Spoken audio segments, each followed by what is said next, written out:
नमस्कार, the nation news पर आपका स्वागत है। मैं हूं आपके साथ ऋषभ पाठक। आइए देखते हैं आज की कुछ खास खबर। पुरानी पेंशन ओपीएस लागू करने और एनपीएस बंद करने के समर्थन में northern central railway employees Agra मंडल सहित कई उत्तर मध्य रेलवे कर्मचारियों ने क्रमिक उपवास रखकर धरना प्रदर्शन शुरू कर दिया। ओपीएस लागू करने के लिए उत्तर मध्य रेलवे कर्मचारियों द्वारा आगरा कैंट अटल चौक पर धरना प्रदर्शन क्रमिक उपवास पर बैठे हुए हैं। अभी तक सरकार ने इनकी मांगे पूरी नहीं की। एनसीआरईएस के मंडल अध्यक्ष पीके सोनी ने बताया कि 2004 से नई पेंशन स्कीम लागू हुई थी, तब से अपने कर्मचारियों के हित की रक्षा के लिए रेलवे कर्मचारी धरना प्रदर्शन करते चले आ रहे हैं।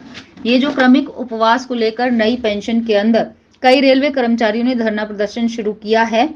इस धरना प्रदर्शन में शामिल हुए हैं। साथ ही एनसीआरईएस और एनएफआरएस के महामंत्री आरपी सिंह के आह्वान पर 8 जनवरी 2024 12 बजे से 11 जनवरी 12 बजे तक इस क्रमिक उपवास में कर्मचारी बैठने का काम कर रहे हैं। धरना प्रदर्शन करने वाले कर्मचारियों की उम्मीद सरकार पर टिकी है। उन्हें उम्मीद है कि सरकार उनकी मांगें जरूर पूरी करेगी, साथ ही ओपीएस भी लागू करेगी। सरकार जल्द से जल्द एनपीएस को खत्म करके ओपीएस लागू करे। आगरा मंडल मंत्री अक्षयकांत शर्मा ने बताया कि काफी समय से रेलवे कर्मचारी इस आंदोलन को करते आ रहे हैं, लेकिन सरकार ने अभी तक उनकी मांगें पूरी नहीं की। नई पेंशन स्कीम को खत्म करके पुरानी पेंशन स्कीम को लागू करें। रेलवे के सभी कर्मचारी गांधीवादी उपवास करते हुए इस आंदोलन को कर रहे हैं। इस क्रमिक उपवास कर रहे मौजूद मंडल अध्यक्ष पीके सोनी, मंडल मंत्री अक्षयकांत शर्मा, हरिओम भारद्वाज, वीके पाठक, राजकुमार, एसके पाठक, प्रभाव सिंह, जसवंत सहित कई रेलवे कर्मचारी कर रहे हैं धरना प्रदर्शन। सर ये एनपीएस हटाया नहीं है, एनपीएस तो चल ही रहा है। एनपीएस को हटाना चाह रहे हैं हम लोग। अच्छा। हम उनको हटाने के ही लिए आज धरने पे बैठे हैं और मैं एनपीएस में हूँ पर्सनल छुट्टी लेके और एनसीआर के समर्थन में तन मन धन से आज मैं एनपीएस को हटाने के लिए और ओपीएस लागू करवाने के लिए यहाँ पे बैठा।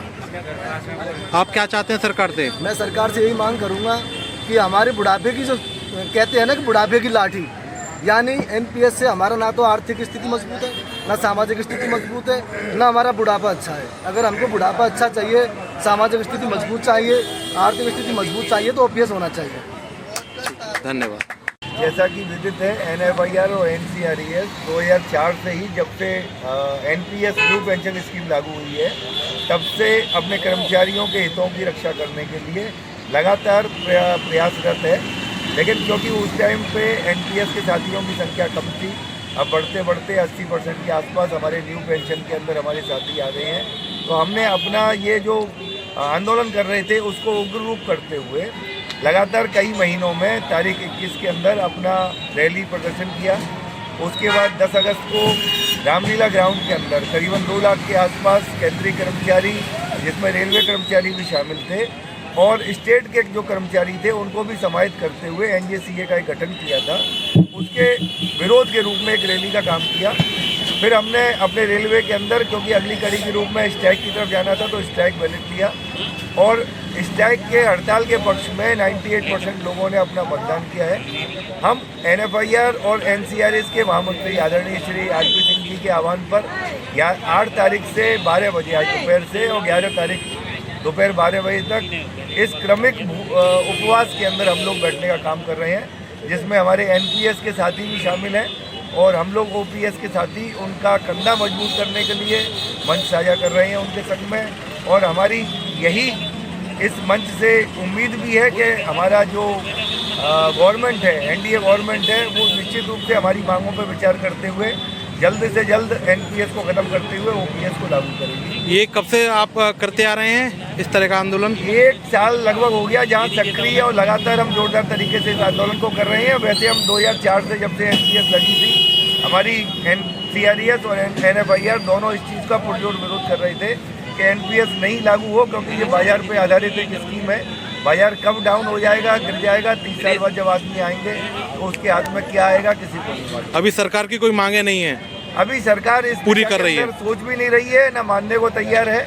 हम उपवास एक गांधीवादी तरीके से इस उपवास को रखते हुए अपनी बात को मनवाने की कोशिश कर रहे हैं। ये धरना चल रहा है, किस उपलक्ष्य में आप ये धरना प्रदर्शन कर रहे हैं? 2004 से जो भी भर्ती हुई है रेलवे में या अन्य सरकारी विभाग में वह सब नई पेंशन स्कीम के तहत हुई है। और ये जो नई पेंशन स्कीम है इसमें कोई गारंटी नहीं है कि आपको कितनी पेंशन मिलेगी। इस तरह की पुरानी पेंशन में जो बेसिक लास्ट होता था उसका 50% और महंगाई भत्ता दोनों मिलते थे, लेकिन इसमें कोई भी गारंटी नहीं। इसलिए ये बहुत नुकसानदायक है, कर्मचारियों के भविष्य के साथ खिलवाड़ है। इसका विरोध हम कर रहे हैं कि नई पेंशन स्कीम को रद्द करके पुरानी पेंशन स्कीम को लागू किया जाए। अभी सरकार की तरफ से कोई भी एक्शन हुआ है या नहीं हुआ? सरकार ने संसद में भी अभी फिर जवाब दिया है, लेकिन हाँ, एक कमेटी गठित की गई है सरकार की तरफ से, और उसी कमेटी क्या निर्णय लेती है ये तो पता नहीं है सरकार के दबाव में। लेकिन हम अपना निरंतर दबाव बनाए हुए हैं, हम लगातार अपनी मांगों को रखे हुए हैं, और उसी कड़ी में ये हमने एक क्रमिक उपवास रखा है। आप क्या चाहते हैं सरकार से? हम यही चाहते हैं कि सभी लोग जो 2004 के बाद भी भर्ती हुए हैं उनको पुरानी पेंशन स्कीम का लाभ दिया जाए, जिससे उनका भविष्य सुरक्षित हो सके। दर्शन है 2004 से हमारी NFIR NCRA करती चली आ रही है, और इसी उपलब्ध में हमारे हर महीना की 21 तारीख को मंडल कार्यालय में हमेशा हम ज्ञापन देते हैं और रैली भी निकालते हैं। इसी में हमें आज आपने कितनी बार ज्ञापन दे रखा है इस आंदोलन का? जो आपकी मांगे हैं कितनी बार ज्ञापन दे चुके हैं? हर महीना, हर माह के 21 तारीख को हमारी एक ही मांग है, OPS लागू करो, MPS को रद्द करो। और हम 4 दिन के उपवास में आज से बैठे हैं, 8 तारीख से 11 तारीख तक लगातार। अभी तक आपकी सरकार मांगे पूरी नहीं कर रही है? अभी नहीं की है। तमाम छोटी बड़ी खबरों को जानने के लिए जुड़े रहिए द नेशन न्यूज़ पर, हरदम आपके साथ।